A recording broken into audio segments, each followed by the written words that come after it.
شفیع ہوں, میں ان کی شفاعت کروں گا. تو پتہ چلا کہ اگر کسی کو شفاعت چاہیے روز قیامت کے لیے تو وہ جا کے قبر رسول کی زیارت کرے. ایک اچھا, اب یہاں پر جو میں نے کہا نا 5 سال پہلے ایک روایت بیان کی تھی, وہ کیا روایت تھی؟ اس روایت کے بعد وہ روایت زیادہ آپ سمجھ میں آئی. کون سی روایت؟ جس میں جناب زہرا سلام اللہ علیہ نے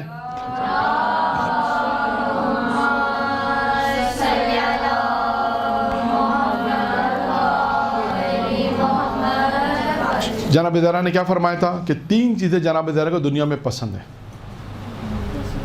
کتنی چیزیں پسند ہیں؟ کون کون سی چیزیں تھیں؟ ایک ایک کر کے. ہاں, تلاوت ایک ایک کر کے. تلاوت قرآن ایک, آپ نے بتا دی کہ آپ 2 اور انفاق 3.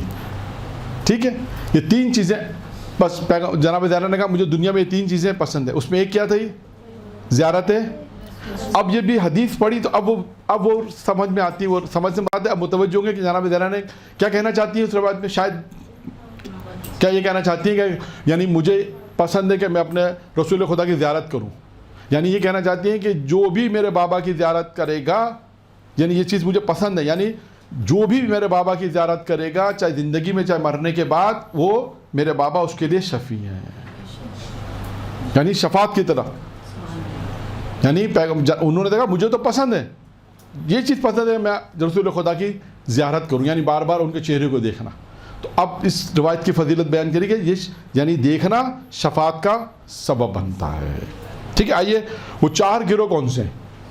پیغمبر نے فرمایا میں ان 4 گروہوں کی شفاعت کروں گا کہ جنہوں نے وہ افراد اگرچہ ان کے گناہ روئے زمین پہ رہنے والے افراد کے برابر کی. نمبر 1, وہ شخص جو میری ضروریت کی مدد کرے, یعنی سادات, میری جو اولاد ہے ضروریت ہے اس کی مدد کرے.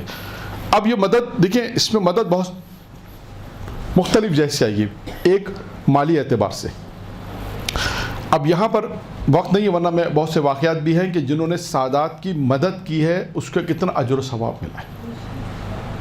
یعنی پیغمبر اسلام یہ فرما رہے ہیں کہ اگر کوئی میری اولاد کی میری ضروریت کی مدد کرے گا تو میں اس کی شفاعت کروں گا. اب یہاں پر مالی اعتبار سے بھی ہے, دیگر اعتبار. اب دوسرا گروہ کیا ہے؟ اگر کوئی میری ضروریت کی مدد کرے, یہاں پر آ گیا مالی اعتبار سے تنگ دستی کے بعد. اگر کوئی جانتا ہے کہ ہمیں علم ہے کہ اگر ہم اس کی البتہ استطاعت رکھتے ہوں ہم اس کی ہیلپ کر سکتے ہوں. ایک دفعہ ہے کہ ہمارے پاس بھی نہیں ہے, وہ بحث ختم ہو جائے گی. ایک دفعہ کہ ہمارے پاس ہے اور ہم اس کی مدد کر سکتے ہیں, تو اگر ہمارے نزدیک وہ تمام چیزیں شرائط بھی ہیں تو ہم اس کی مدد کریں. تو اب کیا ہے کہ مالی اعتبار سے پہلے میں مطلق تھا کو میری اولاد کی مدد کرے, مالی اعتبار سے کرے, اس کو جاب دلا دے. جاب دلانے میں کوئی مالی اعتبار نہیں ہے, اس کے تعلقات تھے, اس نے کہا آپ انشاءاللہ میرٹ پر ہیں جو بھی ہے, اس نے کہا بھائی ٹھیک ہے میں آپ کو کہیں جاب دلا دیتا ہوں. ایک یہ بھی سادات کی مدد ہے. کہیں اس کو ڈرائیور کی جاب دلا دی, یہ بھی ایک مدد ہے. کوئی بھی کام, کسی سیدانی کی مدد کر دیں کسی بھی طرح سے, یعنی مدد مطلقہ ہے. مال کے اعتبار سے, جاب کے اعتبار سے, پوسٹ کے اعتبار سے, کہیں نوکری دلانے کے مختلف جیسے کسی بھی مدد کرنے کے اعتبار سے. دوسری دفعہ میں خاص مدد جب وہ تنگ دست ہے, اس کے ہاتھ خالی ہے, پریشان ہے, مشکلات میں, ہم اس کی مدد کر سکتے ہیں, اس کی مالی مدد کر سکتے ہیں, اس کو کوئی روزگار دلا سکتے ہیں, کوئی ایسا کام اس کے لیے کر سکتے ہیں کہ جو اس کے لیے زندگی کو بہتر بنانے کا سبب بن جائے, تو ہم وہ پیغمبر فرماتے ہیں کہ اگر کوئی یہ کام کرے گا تو روز قیامت میں اس کی شفاعت کروں گا. نمبر 3 کیا ہے؟ کوئی میری اولاد یعنی میری ضروریت سے محبت کرے زبان سے اور دل سے.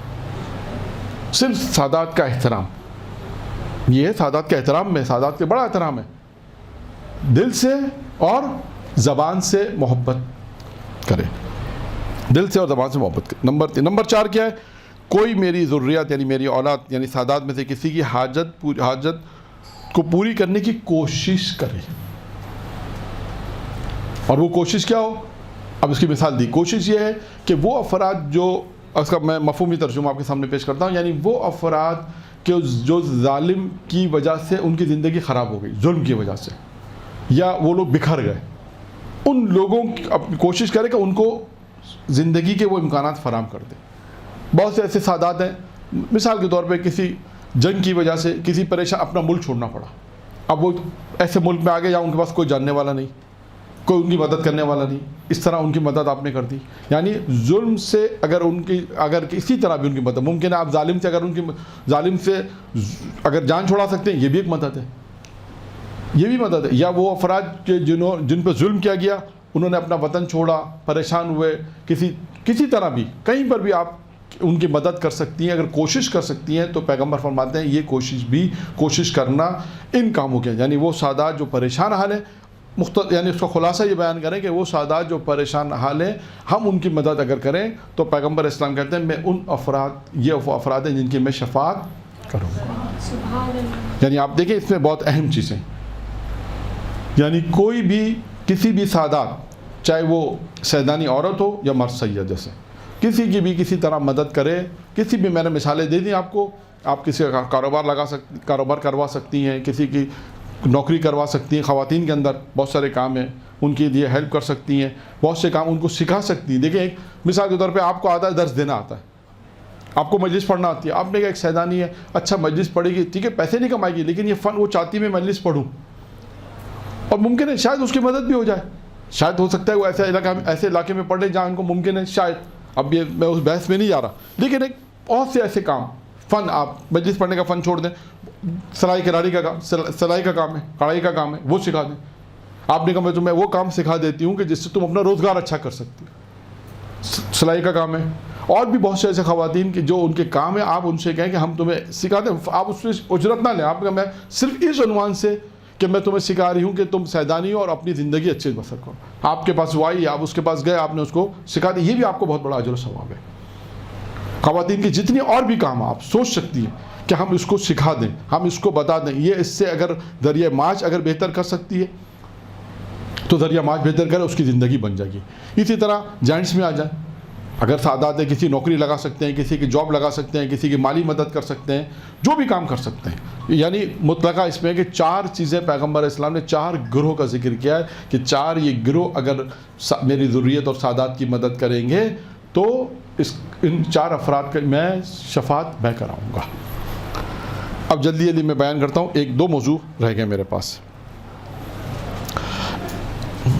ایک موضوع اس میں یہ ہے کہ وہ کون سے افراد ہیں جو شفاعت سے محروم رہیں گے. ٹھیک ہے, پہلے میں یہ بیان کر دیتا ہوں وہ کون سے افراد ہیں جو شفاعت سے محروم رہیں گے, یعنی ان کی شفاعت نہیں ہوگی. اچھا, پیغمبر کی ایک حدیث ہے جس میں پیغمبر اسلام نے 2 چیزوں کو خاص بیان کیا ہے اور بعض چیزوں کو مختلف روایتوں میں امام سے بیان ہے. میں پہلے وہ روایت پڑھ دیتا ہوں.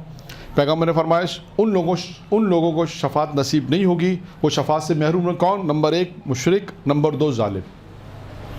پھر اس کے بعد بعض روایتوں میں آئے کہ وہ افراد جو نماز کو سبک سمجھتے ہیں, ہلکا سمجھتے ہیں. چھٹے امام کی حدیث بھی ہے نا, کیا حدیث ہے؟ مشہور حدیث ہے. یہ کب کہی ہے چھٹے امام نے, جانتے ہیں؟ یعنی سوچیں آخری وصیت جو ہے, وصیتوں میں سے ایک وصیت تھی کہ ہماری شفاعت اس کو نہیں ہوگی جو نماز کو سبک سمجھتے ہیں, جو ہلکا سمجھتے ہیں, یہ ہے.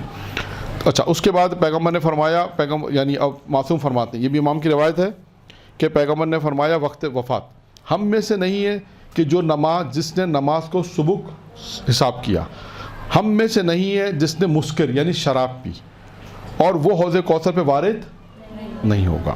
اچھا, اب آپ کے سامنے میں ایک فہرست بیان کر رہا ہوں. یہ تو 2-4 چیزیں تھیں. اب ایک فہرست جو بعض لوگوں نے بیان کی ہے کہ آیت قرآنی سے اور روایت کا مجموعہ, کہ وہ افراد کی جو شفاعت سے محروم رہیں گے, ان کی ایک فہرست بیان کی گئی ہے. تقریباً وہ ہیں 10 افراد, جن میں جو میں نے بیان کر دی ان میں وہ بھی ہیں. اب میں دوبارہ سے وہ صرف فہرست پڑھ دیتا ہوں تاکہ آپ کے ایک فہرست آ جائے گی کہ یہ وہ افراد ہیں جو شفاعت سے محروم ہیں. نمبر 1 اس میں وہ یہ کفار اور مشرکین, نمبر 1. نمبر 2 ظالمین. نمبر 3 ہے خاندان رسالت کے دشمن, نواسب, یعنی بغض اہل بیت رکھنے والے جو اہل بیت سے بغض رکھتے ہیں. رسول خدا کی اولاد و ذریت کو اذیت اور اذیت پہنچانے والے, شفاعت کے جھٹلانے والے, جو یہ کہتے ہیں شفاعت کیا چیز ہے, خود شفاعت کو جھٹلاتے ہیں.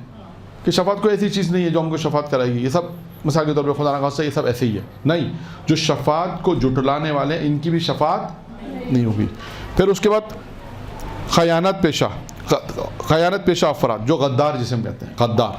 پھر اس کے بعد ساتویں وہ افراد نماز سے بے اتنائی کرنے والے، وہ افراد جو نماز سے بے اتنائی کرتے ہیں، نماز کی بے اتنائی کرنا، پرواہ نہ کرنا، سبوک سمجھنا، ہلکا سمجھنا، ساری چیزیں اس میں آ جائیں گی۔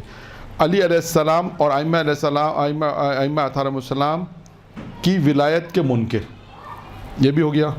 پھر 9 منافقین، اور 10 ہیں تارکین نماز۔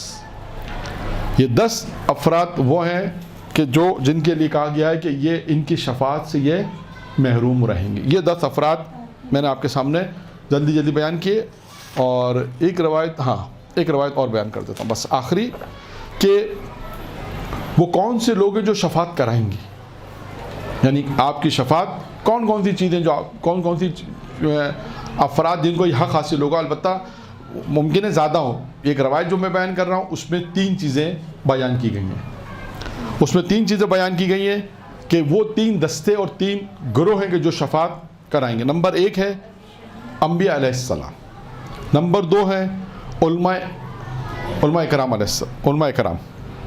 کرام، نمبر 3 ہے شہداء۔ یہ 3 ایک روایت میں آیا کہ یہ 3 گروہ ہیں کہ جو شفاعت کرانے کا حق رکھتے ہیں، جسے اللہ نے انہیں حق دیا کہ یہ شفاعت کرائیں گے۔ اچھا، ایک روایت جو ہے وہ امیر المومنین سے روایت ہے، امام فرماتے ہیں قرآن بھی تمہاری شفاعت کرے گا۔ اس کے علاوہ اور بھی چیزیں ہیں، جہاں تک ہم پہنچ سکے ہمیں چیزیں ملیں، اور بھی روایتوں میں ممکن چیزیں ہیں کہ جو انسان کی شفاعت کرا سکتے ہیں۔ تو یہ یہاں پر ہم نے مختصر آپ کے سامنے شفاعت کا موضوع بیان کیا کہ وہ کون سے افراد ہیں جو شفاعت کرا سکتے ہیں، وہ کون سے افراد تھے کہ جو شفاعت سے محروم رہیں گے، اور اس سے پہلے جو ہماری گفتگو تھی شفاعت کے حوالے سے کہ وہ 4 گروہ جن کی شفاعت ہوگی، یہ پیغمبر اسلام کی روایت بیان کی، پھر پیغمبر اسلام کی ایک روایت بیان کی زیارت کے حوالے سے کہ ان کی شفاعت ہوگی، اور شفاعت کی تعریف آپ کے سامنے بیان کی، کیونکہ شفاعت خود ایک وسیع موضوع ہے، لیکن ہم نے اس کو بہت مختصر کر کے بیان کیا، ورنہ شفاعت میں قرآن میں لکھا ہے کہ 20 سے زیادہ آیات ہیں، اور جس میں مختلف بہت زیادہ بحث ہے، لیکن ہم نے آپ کے سامنے بہت مختصر بیان کیا کہ یہ گروہ ہوگا جو شفاعت کرائے گا، یہ وہ گروہ ہے جس کی شفاعت نہیں ہوگی، اور پیغمبر اسلام یہ 4 افراد کی شفاعت کرائیں گے جنہوں نے پیغمبر اسلام کی اولاد کی ذریت کی جو ہے وہ مدد کی ہوگی۔ وآخر دعوانا والحمد للہ رب العالمین۔